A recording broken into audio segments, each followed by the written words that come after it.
भोला सुबह सुबह अपने कुल्हाड़ी को लेकर जंगल की ओर जाने लगा। भोला रोज लकड़ियां तोड़कर लाता और गांव में जाकर बेचता। जो भी थोड़े पैसे मिलते उससे जैसे तैसे अपना पेट भरता।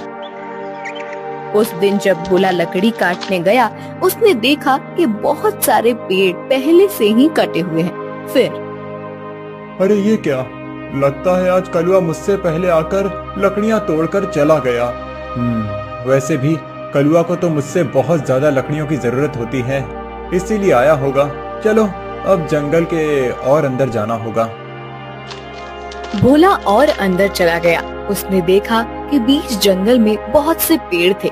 उन पेड़ों को देखकर अरे वाह, यहाँ पर तो बहुत सारे पेड़ हैं। अगले 2 महीनों तक भी रोज लकड़ियाँ काटूं तो भी कम नहीं पड़ेंगी।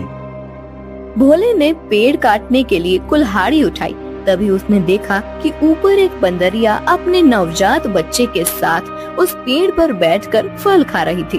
वो बंदरिया इतने प्यार से अपने बच्चे को पकड़कर बैठी थी कि उनका प्यार देखकर भोला रुक गया। ये क्या करने जा रहा था मैं? अगर मैंने ये पेड़ काट दिया, माँ बंदरिया और उसके बच्चे का घर टूट जाएगा। नहीं, मुझे ऐसा नहीं करना चाहिए। शायद इस पेड़ पर बहुत सारे फल हैं, इसीलिए ये बंदरिया यहाँ रहती होगी। चलो मैं कोई ऐसा पेड़ काटता हूँ जिस पर किसी जानवर या पंछी का घर ना हो। भोला और आगे चला गया। उसने अपनी जरूरत के अनुसार लकड़ियाँ काटी और उन्हें बेचने चला गया। ऐसे ही दिन बीतते रहते हैं। भोला रोज उस बंदरिया और उसके बच्चे को देखता। कभी कभी भोला बंदरिया को खिलाने के लिए घर से रोटी भी ले आता। एक दिन जब भोला लकड़ी काटने गया, तब उसने देखा कलुआ उसी पेड़ पर कुल्हाड़ी चला रहा था जिस पेड़ पर उस बंदरिया रहती थी। कलुआ को उस पेड़ को काटते देख, अरे कलुआ, ये क्या कर रहे हो? ये कैसा सवाल है? भगवान ने आंखों की जगह बटन लगाकर भेजा है क्या? दिखाई नहीं देता? लकड़ी काट रहा हूँ। वो तो मैं देख रहा हूँ कलुआ, लेकिन इस पेड़ की लकड़ी क्यों काट रहे हो? किसी और पेड़ की लकड़ी काटो। पेड़ पर देखो, एक बंदरिया का घर है, उसके साथ उसके नवजात शिशु भी हैं कलुआ। तो क्या हुआ? वो बंदरिया किसी और पेड़ पर चली जाएगी। इतने सारे पेड़ तो हैं। लेकिन कलुआ, लेकिन वेकिन कुछ नहीं। चल निकल जा यहाँ से। आया बड़ा मुझे सिखाने वाला। और सुन, इस पेड़ को तो पूरा मैं ही काटूंगा। ये ध्यान रखना, तुझे चाहिए तो कहीं और चला जा, नहीं तो ये देख रहा है ना कुल्हाड़ी, मुझे जरा सी भी देर नहीं लगेगी इस कुल्हाड़ी को तुझ पर चलाने में। कलुआ पेड़ काटने लगा। भोला बेचारा चाह कर भी कुछ नहीं कर पाया और आगे चला गया। दोपहर के समय जब भोला जंगल से लौट रहा था, तब सपने देखा कि कलुआ ने वो पूरा पेड़ काट डाला था। भोला को बहुत बुरा लग रहा था। तभी उसकी नजर पेड़ के एक बड़े लकड़ी के नीचे गई। वो बंदरिया उस लकड़ी के नीचे मरी पड़ी हुई थी। उसे देख भोला के आंखों में आंसू बहने लगे। भोला को लग रहा था कि शायद उसके बच्चे की भी मौत हो गई है। भोला उस बंदरिया के पास गया। तभी उसने देखा कि बंदरिया ने मरते हुए भी अपने बच्चे को अपने गोद में सुरक्षित रखा था। हे भगवान, तेरी महिमा अपरंपार है। इस बंदरिया ने मरते हुए भी अपने बच्चे को गोद में सुरक्षित रखा है। सच में माँ आखिर माँ ही होती है। लेकिन अब इस बच्चे का क्या होगा? कलुआ भी कितना दुष्ट है। मैंने बताया था उसे इस पेड़ पर इस बंदरिया का घर है, लेकिन उसने मेरी बात नहीं सुनी। फिर भोला ने गड्ढा खोदकर बंदरिया के शव को उस गड्ढे में डाल दिया। फिर उसके बच्चे को अपने गोद में उठाकर अपने साथ उसे घर ले आया। उस दिन एक बाद से भोला अपने छोटे भाई की तरह उस बंदर को साथ रखने लगा। एक दिन भोला लकड़ी काटने गया था। तब, क्यों भोला, सुना है तूने किसी बंदर को पाल रखा है? अरे खुद का पेट तो तुझसे भरता नहीं, अब उस बंदर को क्या खिलाएगा? वो वही बंदर है कलुआ, जिसकी माँ के तुम हत्यारे हो। मैंने तुम्हें कहा था कि उस पेड़ पर उस बंदरिया का घर है, फिर भी तुमने वो पेड़ काट दिया। वो बंदरिया पेड़ से गिरकर मर गई, इसीलिए मुझे इंसानियत के नाते उस बंदर को अपने साथ ले जाना पड़ा। अगर मैं उसे नहीं ले जाता तो इस जंगल में ऐसे ही उसकी मौत हो जाती। हाँ तो तू बड़ा दयावान है ना, सारी दुनिया की इंसानियत और अच्छाई एक तुझ में ही भरी हुई है ना। कलुआ, मेरी तुमसे विनती है कि आगे से तुम कोई भी पेड़ काटते समय थोड़ा ध्यान दो कि किसी जानवर पंछी का घर न टूटे। ए भोला, मैंने पहले भी एक बार तुझसे कहा था कि तू मुझे मत सिखा। जब तूने कुल्हाड़ी हाथ में लेना सीखा था ना, उसके कई साल पहले से मैं लकड़ी काट रहा हूँ। तू कौन होता है मुझे सिखाने वाला? रुक, तुझे अभी मजा चखाता हूँ। ऐसा कहकर कलुआ ने भोला को पीटना शुरू कर दिया। उसे पीटने के बाद भोला को उसने चेतावनी भी दी कि आगे से अगर वो इस गांव में लकड़ी काटने के लिए आएगा तो उसे अपनी जान से हाथ धोना पड़ेगा। बेचारा भोला घर आ गया और बंदर से बात करने लगा। चलो दोस्त, अब इस गांव से हमारा दाना पानी उठ गया है। उस कलुआ ने मुझे पीटकर साफ साफ चेतावनी दे दी है। अब अगर जान बचानी है तो इस गांव को छोड़कर जाना ही बेहतर होगा। चलो, हम कहीं और जाकर हमारी अपनी दुनिया बसाएंगे। भोला बंदर को अपने कंधे पर बिठाकर गांव से कहीं दूर जाने के लिए निकल गया। दिन बीत रहे थे और भोला दर बदर भटकते हुए काम की तलाश कर रहा था। ना तो उसे काम मिल रहा था और ना उसके रहने का कोई ठिकाना था।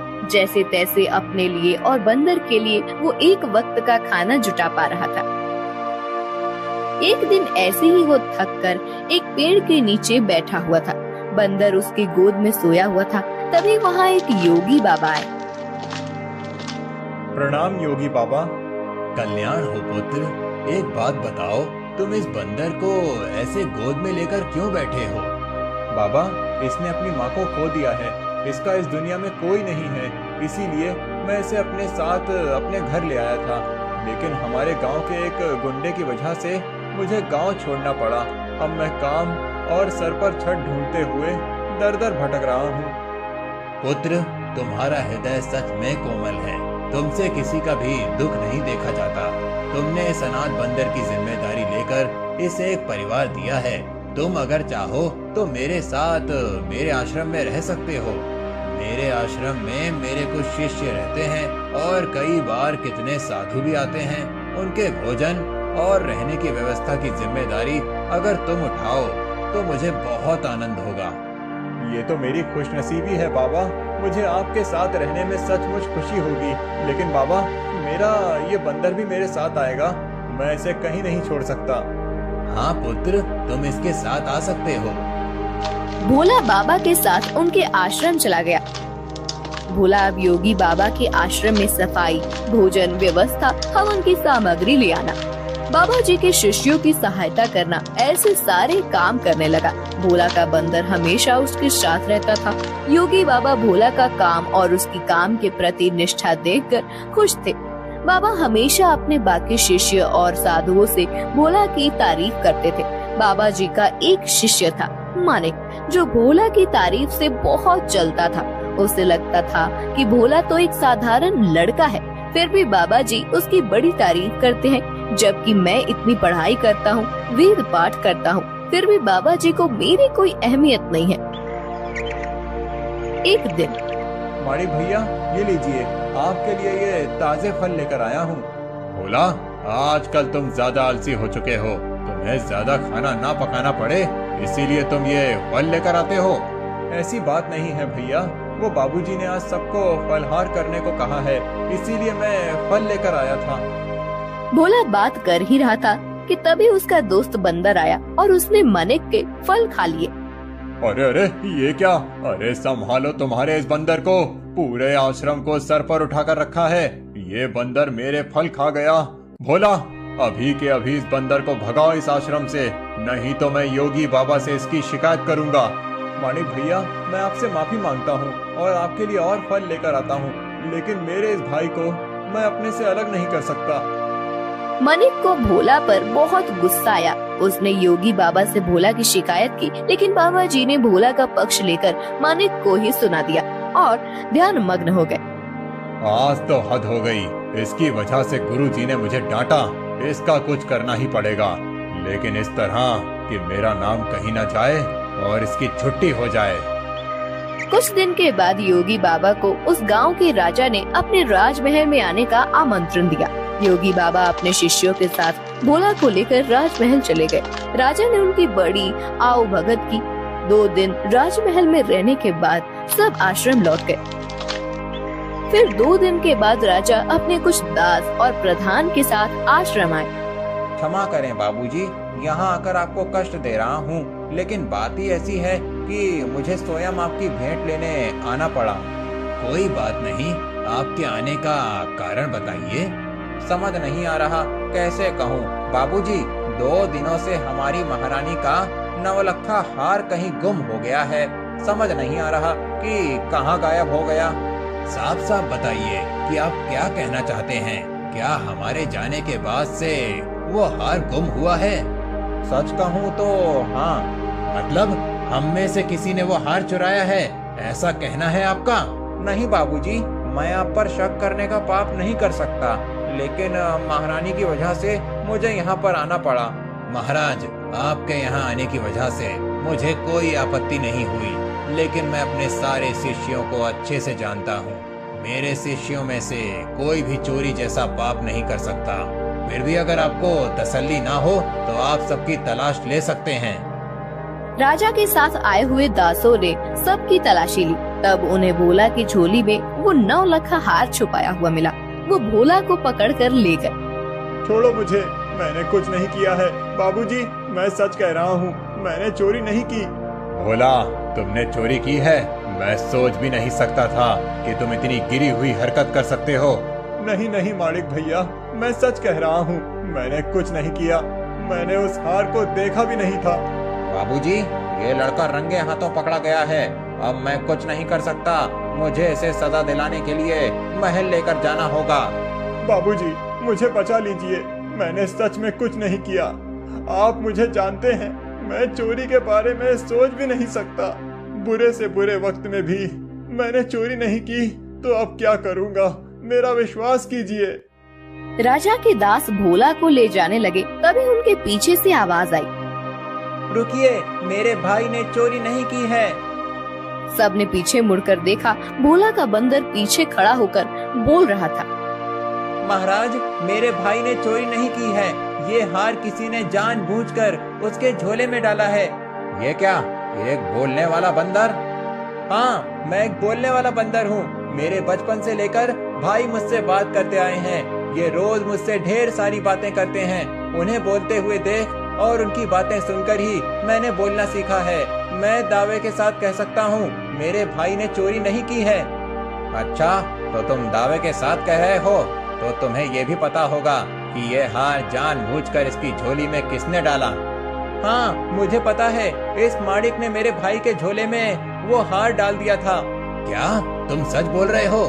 नहीं नहीं बाबूजी, ये झूठ बोल रहा है। मैंने सच में चोरी नहीं की है।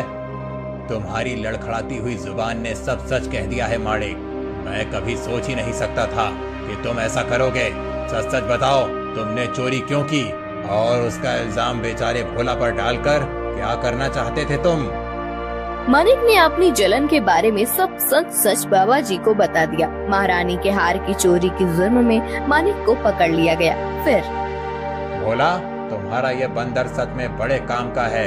ये हमारे राज्य की बड़ी मदद कर सकता है। मैं चाहता हूँ कि तुम इसके साथ हमारे राज्य के गुप्तचर बन जाओ और हमारे शत्रुओं की गतिविधियों पर नजर रखो। इस बंदर पर किसी को शक नहीं होगा और तुम आसानी से सब पर नजर रख पाओगे। इस काम के बदले में तुम्हें बहुत धन दिया जाएगा। राजा जी की बात भोला को सही लगी। योगी जी ने उसमें हामी भरी। भोला अब राज्य का पहला ऐसा गुप्तचर बन गया जिसका साथी एक बंदर था।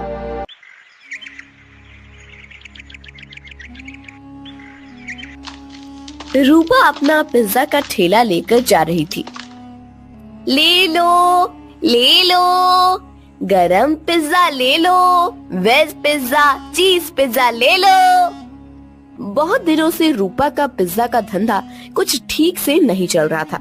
ग्राहक उसके ठेले के पास से गुजरते थे, लेकिन पिज्जा खरीदने के लिए नहीं रुकते थे।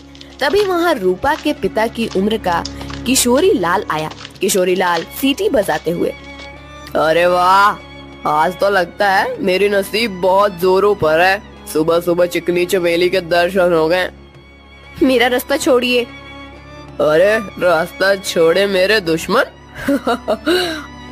हम दोनों के तो रास्ते जल्दी ही एक होने वाले हैं और तुम बोल रही हो कि रास्ता छोड़ दो। ये ठीक नहीं है डार्लिंग। अच्छा, तुम्हें डार्लिंग कहूंगा तो चलेगा ना? वो क्या है ना, मैंने सुना है कि आजकल की लड़कियां को डार्लिंग, जानू बच्चा, ऐसे सब सुनना अच्छा लगता है। तुम बताओ मैं तुम्हें क्या कहकर पुकारूं? कोई जरूरत नहीं है मुझे किसी भी नाम से पुकारने की, जाने दीजिए मुझे। रूपा रास्ता बदलकर जाने लगी। तभी किशोरी लाल ने रूपा का हाथ पकड़ लिया। छोड़ो मेरा हाथ, छोड़ो। अपनी बेटी की उम्र की लड़की का हाथ पकड़ने में शर्म नहीं आती तुम्हें किशोरी लाल? किशोरी लाल नहीं, सुनिए जी कहकर बुलाओ मुझे। और मुझे शर्माने की जरूरत नहीं है, शादी होने वाली है हमारी। तुम्हारी उस जुआरी बाप ने मुझसे कर्जा लिया था, कर्जा नहीं चुका पाया, इसलिए अपना घर उसने मेरे नाम पर दिया। ये तो मेरी रहमत समझो कि मैंने तुम लोगों को घर से बाहर नहीं निकाला। ये करके भी वो रुका नहीं, फिर से जुआ खेलने के लिए मुझसे पैसे लिए और कहा कि अगर पैसे नहीं चुका पाया तो मेरी बेटी से शादी कर लेना। अब एक तो तुम्हारे बाप को कहो कि मेरे पैसे लौटाए, नहीं तो तुम मुझसे शादी करने के लिए तैयार हो जाओ। हाँ। रूपा मायूस होकर घर चली आई। उसने अपनी माँ भारती को रोते हुए सब बात बता दी। तभी रूपा के पिता, अरे सही तो कह रहे थे सेठ, तुम्हारे तो नसीब खुल गए हैं कि इतने अमीर आदमी से तुम्हारी शादी होगी। नहीं बापू, मैं इतने बड़े आदमी से शादी नहीं करूंगी, चाहे कुछ भी हो जाए। और माँ, आज के बाद मैं नहीं जाऊंगी पिज्जा का ठेला लेकर। रूपा अंदर जाकर रोने लगी। अगले दिन से भारती पिज्जा बेचने जाने लगी। कुछ दिन हो गए, लेकिन फिर भी जितनी जरूरत थी उतना धंधा नहीं हो रहा था। भारती बहुत परेशान हो गई थी। दिन भर पूरे गांव में घूमने के बाद रात को भारती घर जा रही थी। वो एक जगह पर बैठ गई। हे भगवान, और कितनी परीक्षा लोगे हमारी। इतनी मेहनत करके भी पैसे हाथ में नहीं आते। पति है जिसे जुआ खेलने से फुर्सत नहीं मिलती। एक लौती बेटी है, इतनी रूपवती है, लेकिन उसके पीछे वो किशोरी लाल पड़ा है। मेरी बेटी को उस किशोरी लाल के चंगुल से कैसे बचाऊं? पता नहीं ये पिज्जा का धंधा क्यों चल रहा है। अगर पैसे नहीं मिले तो क्या करूंगी? भारती अपने आप से बात कर रही थी। तभी उसके पास एक बूढ़ी दादी आकर बैठ गई। क्या हुआ बेटी, क्यों रो रही हो? क्या बताऊं अम्मा, मेरे जीवन में इतनी परेशानियां हैं कि क्या कहूं। भारती ने अपनी राम कहानी बूढ़ी अम्मा को बताई। बेटा ये लो, कल से तुम ये मसाला डालकर पिज्जा बनाना। देखना, इस जादुई मसाले से जो पिज्जा बनेगा उसका स्वाद के चर्चे दूर दूर तक होंगे। जल्द ही तुम्हारी सारी परेशानियां दूर हो जाएंगी। भारती को वो मसाला देकर बूढ़ी अम्मा गायब हो गई। अगले दिन भारती ने उस जादुई मसाले से पिज्जा बनाया। अरे वाह माँ, आज तो पिज्जा की खुशबू बहुत अच्छी आ रही है। मैं एक खाकर देखूं? वाह माँ, ये तो सच में बहुत अच्छा बना है। कैसे बनाया तुमने ये? इसमें कुछ अलग डाला है क्या तुमने? हाँ, कल रात को ये थक कर उस पुराने खंडर के पास बैठी थी, तभी वहाँ एक बूढ़ी अम्मा आई थी। मैं बहुत परेशान होकर रो रही थी। तभी उन्होंने मुझे मेरे रोने का कारण पूछा। जब मैंने उन्हें हमारे बारे में सब सच बताया, तब उन्होंने मुझे ये मसाला दिया और कहा कि इसमें पिज्जा में डालकर पिज्जा बनाऊंगी तो पिज्जा का स्वाद बढ़ जाएगा। वही मसाला में डाला है अभी इसमें। क्या? उस खंडर के पास? माँ, तुम्हें पता नहीं वहाँ क्या है? तुम इतनी डर क्यों रही हो? ऐसा क्या है वहाँ पर? अरे माँ, कहते हैं कि वहाँ पर एक बूढ़ी का भूत रहता है। तुम्हें जो बूढ़ी अम्मा मिली थी, कहीं वो वही भूत तो नहीं थी? ये क्या बोल रही हो तुम बेटा? कल मेरी मुलाकात एक भूत से हुई थी, लेकिन उसे देखकर ऐसा लग तो नहीं रहा था। लेकिन माँ, ये तो सोचो कि कोई सामान्य औरत तुम्हें जादुई मसाला कैसे देगी? हो ना हो वो जरूर कोई भूत ही होगी। अब वो कोई भी हो, क्या फर्क पड़ता है? अगर उसके इस मसाले की वजह से हमारे पिज्जा की बिक्री बढ़ गई तो अच्छी ही है ना। सोचो, हम उस किशोरी लाल के सारे पैसे चुका देंगे तो उसे तुम्हारा पीछा छोड़ना होगा। हाँ, ये बात तो है। सिर्फ एक बात याद रखना, किसी को कानो कान खबर ना हो कि हमें किसी भूतनी ने जादुई मसाला दिया था। भारती अपना ठेला लेकर निकल पड़ी। जादुई पिज्जा की महक पूरे गांव में फैल रही थी। अरे भारती, आज तो बहुत बढ़िया खुशबू आ रही है तुम्हारे ठेले से। जरा एक दो पिज्जा खिलाओ तो।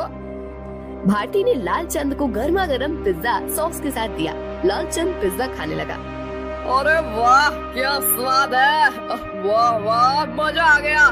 भारती क्या खूब पिज्जा बनाया है आज तुमने, सच में दिल खुश हो गया। वैसे तो मुझे ये पिज्जा विज्जा कुछ खास पसंद नहीं है, ये तो सारे नए जमाने के चोचले हैं, लेकिन उसकी सुगंध इतनी अच्छी आ रही थी कि मेरा जी मचल गया। ओह ये लो पैसे, और एक काम करो 4 पिज्जा पैक करके देना, घर पर ले जाता हूँ, बच्चों को बहुत पसंद आया। लालचंद की आवाज सुनकर कुछ और लोग वहां आ गए और पिज्जा खरीदने लगे। भारती बहुत ज्यादा खुश हो गई क्योंकि आज उसकी बोनी ही एकदम बढ़िया हो गई थी। कुछ देर के बाद भारती गांव से होकर कॉलेज पर चली गई। कॉलेज के बहुत सारे बच्चों ने पिज्जा खरीदा। दोपहर तक सारे पिज्जा खत्म हो गए। भारती घर आ गई। माँ इतनी जल्दी आ गई आज? अरे पूछो ही मत, आज तो गजब हो गया, सच में उस मसाले ने तो कमाल कर दिया। जब मैं यहाँ से निकली थोड़ी दूर पर लालचंद सेठ मिल गए, पिज्जा की खुशबू से गीचे चले आए। 2-3 पिज्जा खा लिए उन्होंने और 4 पैक करके घर ले गए। इतनी तारीफ कर रहे थे पिज्जा की कि क्या ही बताऊं। उनकी आवाज सुनकर कुछ और गांव वाले आए और उन्होंने भी पिज्जा खरीद लिया। आज तो बहुत अच्छी बोनी हो गई थी। फिर मैं कॉलेज पर चली गई। वहाँ भी बच्चों की खाने की छुट्टी हुई थी, क्या कहते हैं उसे, हाँ रिसेस। बहुत से बच्चे बाहर आए और पिज्जा लेकर चले गए। सारे पिज्जा खत्म हो गए। अरे वाह, मतलब भूतनी ने दिए हुए मसाले ने आपका काम कर दिया। माँ अगर रोज ऐसे ही पिज्जा की बिक्री होने लगी तो बहुत जल्द हम सारा कर्जा चुका देंगे। हाँ बेटा ऐसा ही होगा। एक दिन रूपा, मैं सोच रही हूँ कि मैं दोपहर को घर आ जाती हूँ, बाद में पूरा टाइम मैं खाली बैठ रहती हूँ, तो क्यों न शाम के समय भी पिज्जा का ठेला लगाना शुरू कर दूँ। लेकिन माँ तुम कितना काम करती हो, शाम को भी काम करोगी तो थक नहीं जाओगी? थक तो जाऊंगी, लेकिन सोचो मुनाफा भी तो दुगना हो जाएगा। अगले दिन से भारती शाम के समय भी जादुई पिज्जा का ठेला लगाने लगी। उसे दुगना मुनाफा होने लगा। कुछ दिनों में भारती के पास बहुत सारे पैसे जमा हो गए। एक दिन वो कर्ज के सारे पैसे लेकर किशोरी लाल के कोठी पर चली गई। आओ आओ भारती, आज सुबह सुबह मेरी कोठी पर, लगता है शादी की बात करने आई हो। किशोरी लाल, मैं पागल नहीं हूँ जो मेरी रूपवती बेटी का हाथ उसके बाप की उम्र के आदमी के हाथ में दे दूं। बिल्कुल तुम पर ही गई है तुम्हारी बेटी। कुछ दिन पहले वो भी यही कह रही थी, लेकिन शायद तुम दोनों को अभी तक समझ नहीं आया है कि रमेश ने ही मुझसे वादा किया है कि अगर उसने लिए हुए कर्जे को वो चुका नहीं पाया तो वो रूपा का हाथ मेरे हाथ में दे देगा, और तुम लोग तो मुझे पैसे वापस करने से रहे। तो तुम्हारे पास चारा ही क्या है? अपने सपनों से बाहर आओ किशोरी लाल। कहीं ये कांच का सपना टूट गया तो उस टूटी हुई कांच के टुकड़े आँखों में चुभ जाएंगे और आँखों से खून बहने लगेगा। ये लो, मैं पैसे लेकर आई हूँ, तुम्हारा सारा कर्जा सूद समेत लौटा रही हूँ। क्या? कैसे? वो भी इतने सारे पैसे आए कैसे तुम्हारे पास? ये ले तेरे पैसे, और आगे से मेरे दरवाजे पर आने की जरूरत मत करना। और हाँ, मेरी बेटी को आंख उठाकर भी मत देखना आज के बाद। भारती किशोरी लाल के कोठी से चली गई। किशोरी लाल अपने कंप्यूटर के सामने बैठकर स्टॉक एक्सचेंज में ट्रेड करने लगा। कुछ दिनों के बाद भारती को कॉलेज के कैंटीन में पिज्जा बनाने का काम मिल गया। उसने अब पिज्जा का ढाबा शुरू कर दिया था। दोपहर में भारती कॉलेज के कैंटीन में काम करती थी और शाम को रूपा के साथ मिलकर अपना पिज्जा ढाबा चलाती थी। एक दिन किशोरी लाल के कोठी पर, पापा आप ऐसे सर पर हाथ रखकर क्यों बैठे हैं? क्या बताऊं बेटी, कुछ दिनों से शेयर्स लगातार गिर रहे हैं, मुझे बहुत बड़ा लॉस हो गया है। क्या? तो अब आप क्या करेंगे? आप अब क्या, जितना भी पैसा बचा है उसे भी लगा देता हूँ। अगर 2 दिनों में शेयर्स ऊपर चले गए तो डूबे हुए सारे पैसे वापस मिल जाएंगे। लेकिन अगर ऊपर नहीं गए तो? शुभ शुभ बोल कल हुई। एक तो मैं पहले ही इतने टेंशन में हूँ और तू ऐसी बातें कर रही है। जा अब यहाँ से। 3 दिन बीत गए लेकिन शेयर मार्केट ऊपर नहीं आया। किशोरी लाल के बचे खुचे पैसे भी डूब गए। उसे अपनी कोठी भी बेचनी पड़ी। अब किशोरी लाल रास्ते पर आ गया था। किशोरी लाल को लॉस से इतना धक्का लगा कि उसकी हालत बहुत खराब हो गई और उसने बिस्तर पकड़ लिया। घर की जिम्मेदारी अब शीतल पर आ गई। गांव में ही एक छोटे से टूटे फूटे घर में दोनों रहने लगे। 3 महीने के बाद, पापा ये लीजिए, दवाई पी लीजिए। बेटा, दवाई के लिए पैसे कहाँ से आए तुम्हारे पास? पापा, मैं एक जगह करती हूँ, उससे जो पैसे आते हैं उसी में दवाई लेकर आई हूँ। और पापा, मैंने इस घर का किराया भी दे दिया है और खाने के लिए राशन भी भर दिया है। अब आप सो जाइए, मुझे काम पर जाना है। ये सब उस भारती की वजह से हुआ है। जिस दिन से वो आकर मुझे खरी खोटी सुना कर गई, उसकी बेटी भी हाथ से चली गई। मैं छोड़ूंगा नहीं उस भारती को। पापा, अब तो समझिए, इसमें भारती चाची की कोई गलती नहीं है। रूपा मेरी उम्र की है। उसके साथ शादी की बात करने के बारे में सोचते हुए आपको ही शर्म आनी चाहिए थी। कौन सी माँ चाहेगी कि उसकी बेटी की शादी ऐसे आदमी से हो? मुझे बहुत दया आ रही है उन पर। दया तो उन्होंने हम पर दिखाई है पापा। मैंने आज तक आपको बताया नहीं, लेकिन हमारा घर जो चल रहा है ना, वो उनकी वजह से है। मैं भारती चाची के ढाबे पर ही काम करती हूँ। क्या सच? हाँ पापा, आपने उनके साथ इतना बुरा किया, उनका घर ले लिया, फिर भी उन्होंने हमारे बुरे वक्त में हमें सहारा दिया है। किशोरी लाल शीतल की बात सुनकर हक्का बक्का रह गया। उसने भारती को घर बुलाकर माफी मांगी। रूपा से बदतमीजी करने के लिए रूपा से भी माफी मांगी। शीतल भारती के साथ काम करते हुए पैसे कमाने लगी और धीरे धीरे उनकी भी जिंदगी सुधर गई।